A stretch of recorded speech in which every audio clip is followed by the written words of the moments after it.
But James, we'll bring you in first on BP and the numbers that came through, because they had warned that the gas trading, oil trading part of the business, refinery margins were getting a little squeezed. There's a challenge there. This was prior to the earnings today, but they've actually come out with a pretty comfortable set of numbers, it seems. What kind of stands out to you? Yeah, absolutely. I mean, they made most of their money from pumping oil out of the ground, the most basic part of their business. Other divisions like refining was pretty weak. Gas was a bit weak too. But yeah, the core of their business was strong. They had lowered expectations a bit in advance of the earnings, so but we've got to bear that in mind. But yeah, they came in slightly ahead of consensus, and they announced the go-ahead for this big new oil project in the U.S. Gulf of Mexico, which is an area the company talks about a lot and is very excited about for its future growth. And yeah, as you said, the shares have reacted positively, so people seem quite pleased with the performance overall. You know, it was interesting that we saw this kind of massive, or at least holding on to their buybacks, because at the same moment, and Will, I want to bring you into the conversation here, we also got numbers coming out of Vitol as well, a $6.5 billion payout. Is there a read-through here in terms of kind of the trading businesses?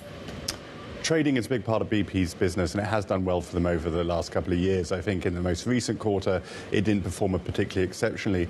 Vitol has made an enormous amount of money in the last couple of years, and the numbers that we revealed yesterday are slightly historical, but just speak to the rewards that those Vitol traders have gained. Did BP traders make as much money?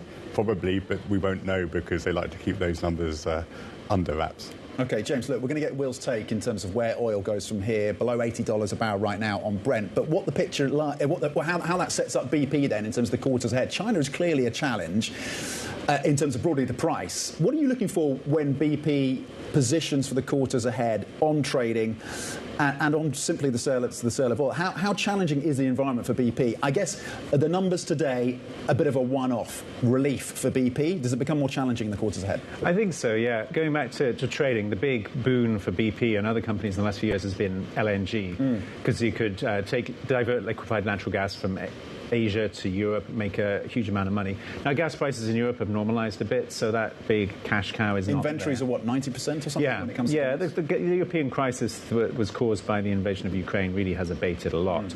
So they can't lean so heavily on that. But yeah, oil production prices are quite high thanks to OPEC cuts. Now, obviously, OPEC currently is planning to start returning its production to the market from October.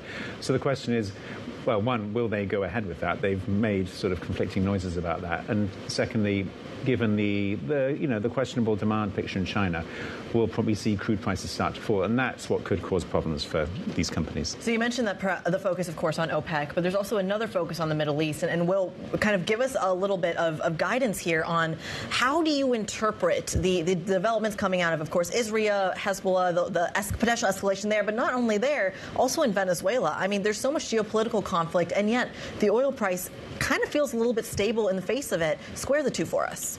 Let's take those one at a time. Yeah. Since the events in Gaza last autumn, there has been some concern among oil traders that it could spiral into a wider regional conflict that involved Iran. But I think traders have got fairly comfortable with the situation.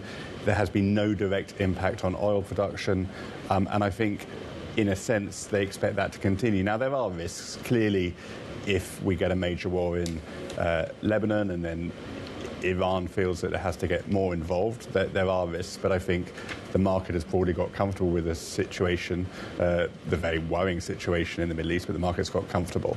Could change, but right now they seem okay with it. If we take Venezuela, there's clearly a lot of turbulence, but Venezuela does not have a huge amount of impact on global markets right now. Its production is only about 1 million barrels a day, but maybe a little bit more. It's not a huge exporter, so the market can take that in its stride.